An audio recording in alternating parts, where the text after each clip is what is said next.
Hey everyone, this is Alex with Innovation in Tech Today. I'm here in Boulder, Colorado with Jeff Orlowski, director of the Netflix documentary Chasing Coral, which is all about the bleaching and dying corals across the world.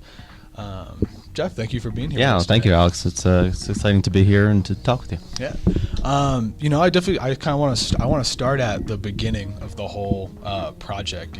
How does a director from Boulder, Colorado, landlocked state, get involved with a documentary all about the ocean? Yeah, well, one of the nice things is that normally to go scuba diving, you're traveling anyway, so it doesn't even really matter where you're based. We had gotten introduced to the subject through Richard Vevers, one of the main subjects of the film, and he reached out to us and told us what was happening with the oceans. And so, since you might not have had a vast knowledge of coral, was there something that really surprised you as you were just learning about this incredible, beautiful animal? So many different things. I can't even summarize that easily. The oceans are amazing, and the life that's in the ocean is really remarkable and spectacular, and it is such an incredibly diverse ecosystem.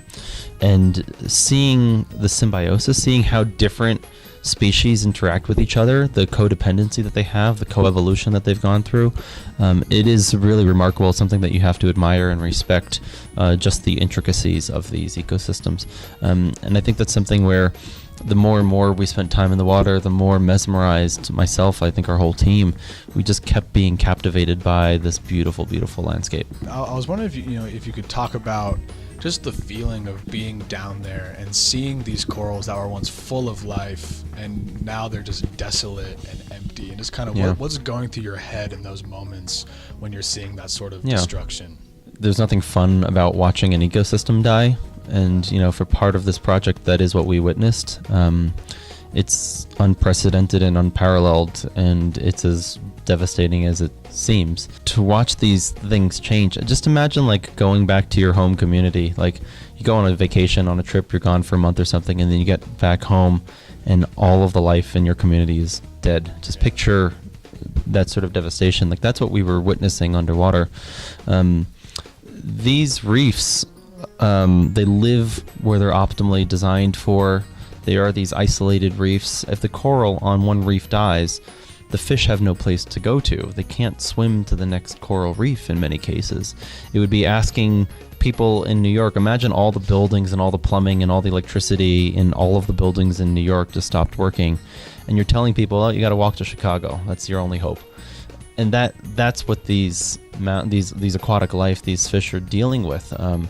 So it is a catastrophe happening underneath the ocean right now. And the sad thing is that we know that we are causing it. That's the painful part. And we also know that we're not taking the adequate steps to prevent this from continuing.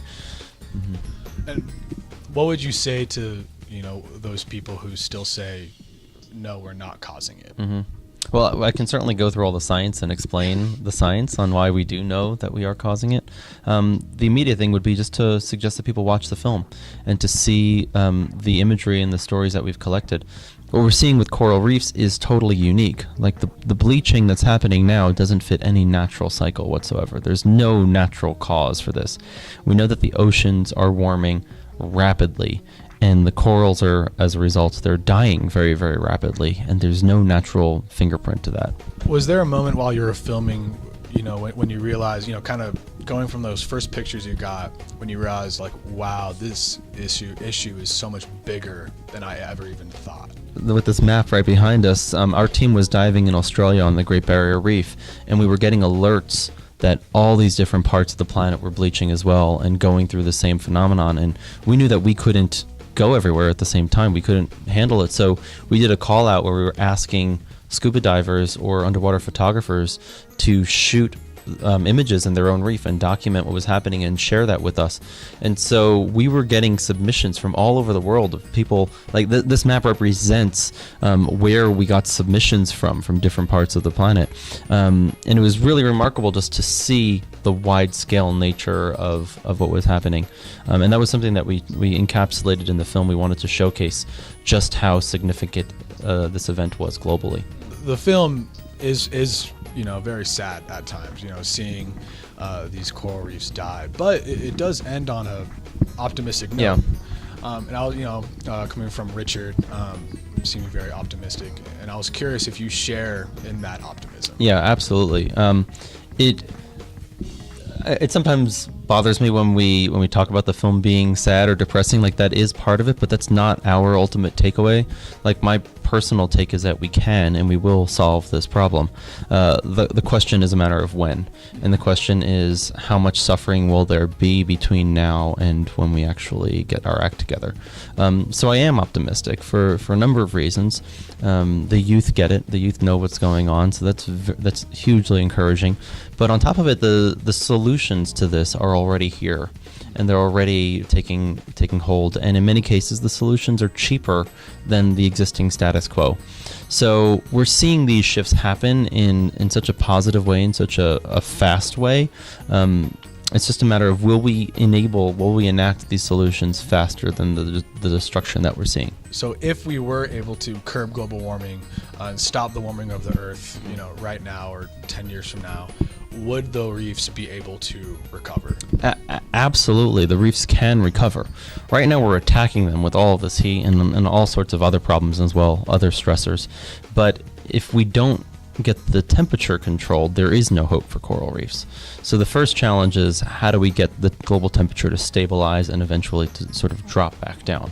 We know the easiest way is by reducing and then removing carbon emissions from the atmosphere. If we can get the carbon to be stable once again, then the whole system hopefully will stabilize once again. So there is a lot of inertia in the system. Even if we stopped emitting fossil fuels today, it would continue to warm for a period of time. So that's why we really need to be working as fast as we can to get these solutions enacted. And so what would you say to someone who, saw the documentary, wants to help curb global warming, wants to help save corals, but just doesn't know where to start? It depends on where you live to a large degree. Our efforts are really focused on local action. How do we get local communities to take action in their own way? Every city in the country has a different thing that they're ready to do or able to do. So the biggest thing is getting involved locally with your local community around these solutions. So, but one other big thing is just to share this story with people, for people to recognize that the story that's happening in the ocean, this is the front line of our changing planet. The oceans are absorbing 93% of the heat from global warming, from climate change, because as the planet is trapping heat, that heat spreads out, and it spreads a little bit to the landmass, a little bit to the ice, a little bit to the water, but most of it is going to the ocean, right? So rivers and lakes take a bit, but then the ocean is getting 93% of that heat. And so we're seeing those changes being exemplified in coral reefs first and foremost. That's the ecosystem that's getting the brunt of the attack right now. We don't want to have to make these films. We don't want to have to make more of them.